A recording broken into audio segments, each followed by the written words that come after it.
नमस्कार, मैं हूं आकर्षण उपल और इस समय आप ये सीधी तस्वीरें देख रहे हैं दिल्ली के टीकरी बॉर्डर से, जहां पर आप देख सकते हैं कि हरियाणा पंजाब भाईचारा के जो पोस्टर हैं वो यहां पर लगाए गए हैं। हरियाणा पंजाब भाईचारे के पोस्टर यहां पर लगाए गए और हरियाणा से जो किसान यहां पर लगातार पहुंच रहे हैं उनसे हम सभी से बात कर रहे हैं कि क्या कुछ वो इस पूरे आंदोलन को लेकर कहते हैं। भाजी, क्या नाम है आपका, कहाँ से आए?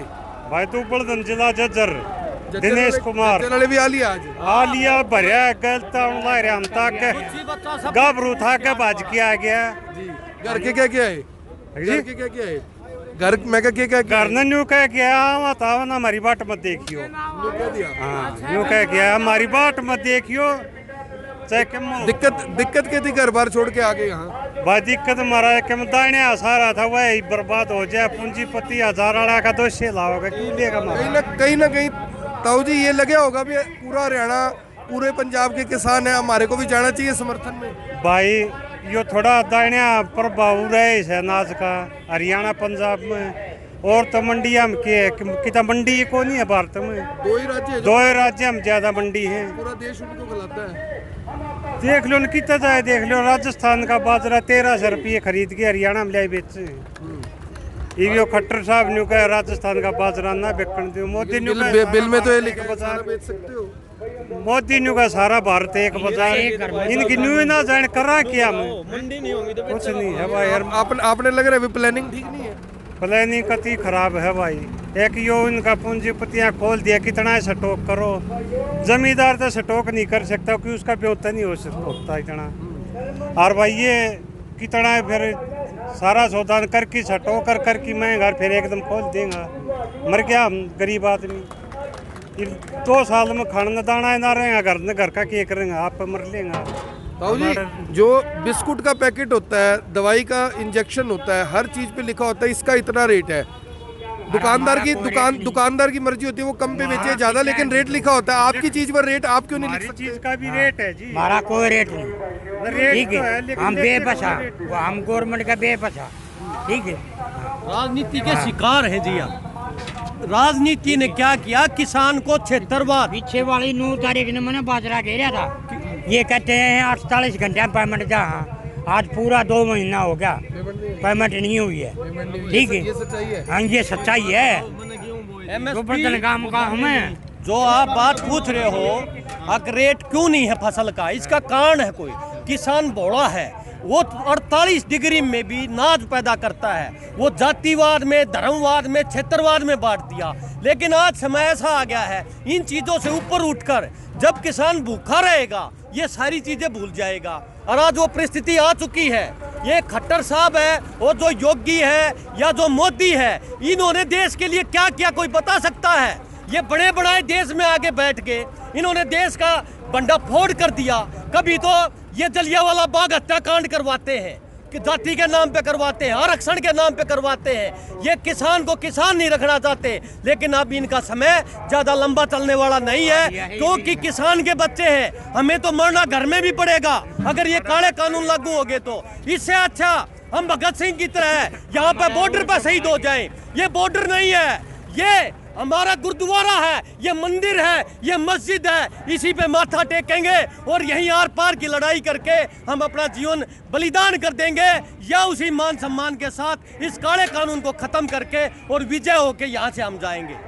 मैंने सवाल पूछा था कि आप जो बिजनेसमैन है उसका एमआरपी बिजनेसमैन डिसाइड करता है। आप तो एमएसपी मांग रहे हैं। एमएसपी मतलब कि कम से कम पैसे, एमआरपी का मतलब ज्यादा से ज्यादा पैसे। आपको कम से कम नहीं देते, बिजनेसमैन ज्यादा से ज्यादा डिसाइड कर लेता है। इसका कारण है आज का दिन तो किसान भी समझ चुका है, क्योंकि सरकार को चलाते हैं बिजनेसमैन, जो मीडिया है वो चलाता है। हम युवाओं ने मोदी को बनाया, क्योंकि मीडिया के माध्यम से हर आदमी ये कहता था मोदी देश में ये करेगा, पाकिस्तान के साथ ये करेगा, मुसलमान के साथ ये करेगा। क्योंकि बिजनेसमैन सरकार चलाता है, बिजनेसमैन के ही इशारे पर सरकार चलती है।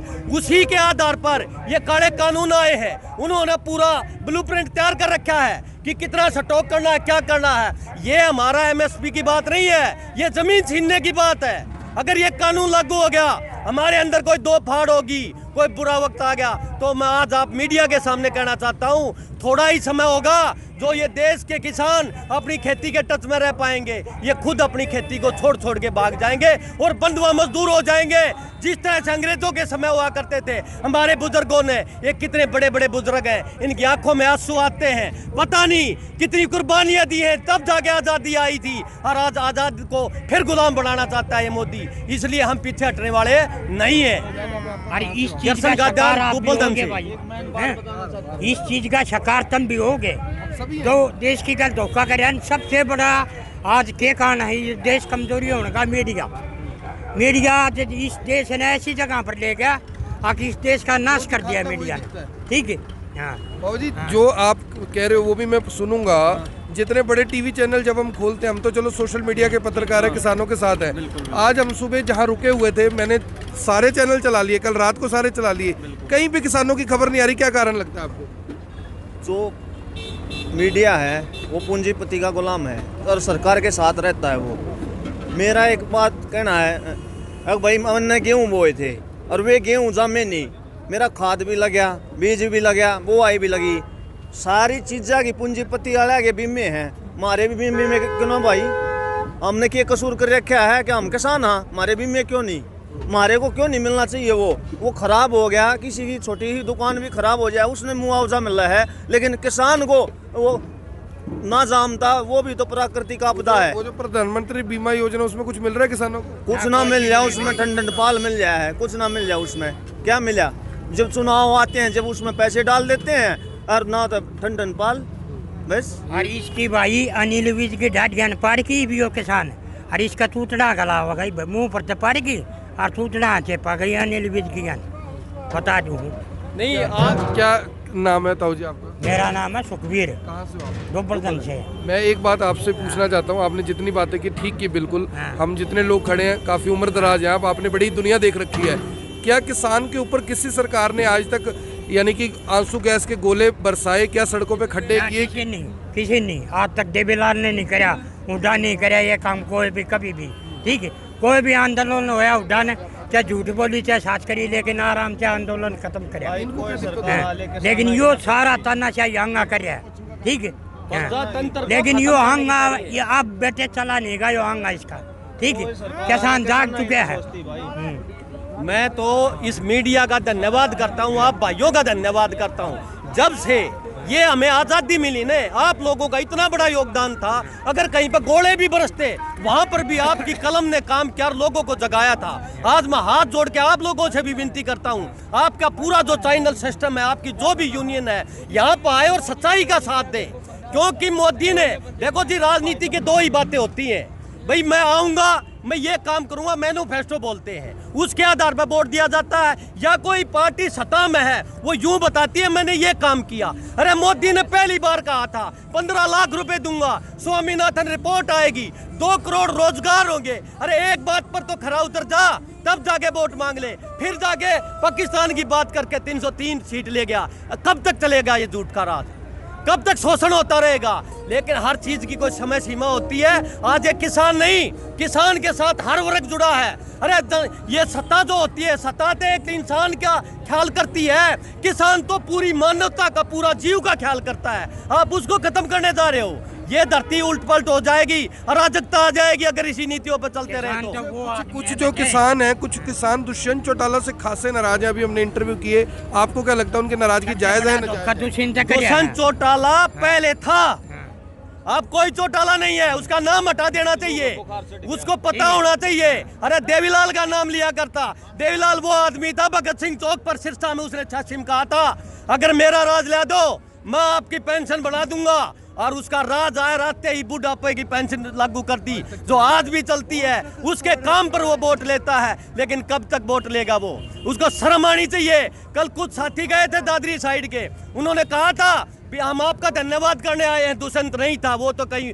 विदेश में, कनाडा में अपनी घरवाली का जन्मदिन मना रहा है। उसका पिताजी था जय चौटाला, हमने खूब सुनी है ये बातें। उन लोगों ने जाके कहा किसानों ने, हम आपका धन्यवाद करने आए हैं। एक तो 75% हरियाणा में आपने आरक्षण दिया है युवाओं को, जो कंपनियों में काम करते हैं। एक जो BC का था पंचायत में लेडीज का था, उसका धन्यवाद करने आए हैं। और तीसरी एक मांग रखने आए हैं, किसानों के साथ हो आप, आपकी पार्टी किसान की पार्टी है। लेकिन इसका अजय चौटाला का एक ही जवाब था, आई से गेट आउट। यहाँ ऐसी बात किसान की बात करने की जरूरत नहीं है। ये बात करनी तो आप खट्टर से बात करिए। अरे वो सत्ता में बैठा है, डिप्टी CM है, उसके सारे पर सरकार चल रही है, लोगों के साथ शोषण किया है उसने। खट्टर को किसी ने नहीं जताया। अगर खट्टर इतना अच्छा आदमी होता तो खट्टर 70 सीट लेता। खट्टर को तो 40 पे लेके बिठा दिया, वो भी उस आधार पर, जाति के आधार पर, धर्म के आधार पर बंटवारा करके लोगों का, फिर भी नहीं जीत पाया। वो सबसे बड़ा दुश्मन अगर किसान कौम का है तो आज के दिन दुष्यंत चौटाला है। इसकी पीढ़ियां भी इस राजनीति के आसपास नहीं रह पाएंगी। चंडीगढ़ का सपना हो जाएगा आज के बाद, अगर आज भी वो नहीं जागा तो। मैं तो मीडिया के माध्यम से यही कहना चाहता हूँ, हरियाणा पंजाब भाईचारा जिंदाबाद। एक बंदा ਉਹਦੀ ਤੋਦੀ ਲੱਤ ਕੱਟੀ ਇੱਕ नीचे बैठा ਉਹ ਵਿੱਚ ਆਇਆ ਮੈਂ ਤੁਹਾਨੂੰ ਉਹਦੇ ਨਾਲ ਮਿਲਾਉਣਾ ਚਾਹੁੰਦਾ चलने हैं जी, उत्ते भी चलने हैं। तो आप सभी लोगों से भेजा गाग है हाँ जी भेजा गाग दबाओ नंबर नोट कर लो जी। नंबर नहीं भाई साहब, नंबर लाओ। 1 मिनट रुक जाओ, ये खत्म कर ले, फिर आपको बताते हैं कहाँ चलेगी। आप सभी से अपील, इस वीडियो को देखे भी, इसे शेयर भी करें। जय हिंद, जय भारत, जय जवान, जय किसान।